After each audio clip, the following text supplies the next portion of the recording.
یادمان باشد که کیش ما چه بود، آتش و آتش پرستی در سجود. هدیه آورد سوی ما یار رسول، دین را چون ماه تابان در هلول. آری آن ناجی از جنس بشر، آن راد مردی که نامش بود عمر. دین حق را هدیه آورد سوی ما، ورنه آن دنیا سیه بود روی ما.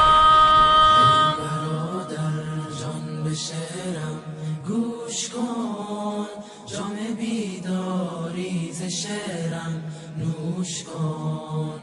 ما مسلمانیم و نی آتش پرست، هر که دور از دین بود او جاهل است. فاتح ایران عمر سالار دین، آن که در دل داشت بر ربش یقین. خون داد تا دین به ایرانم رسید، دل درون قلب کفار او درید.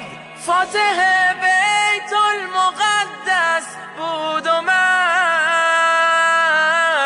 دشمن هر خار و هر خس بود عمر. بود داماد علی مرتضی، یاور دل داده ای بر مصطفی. دشمنی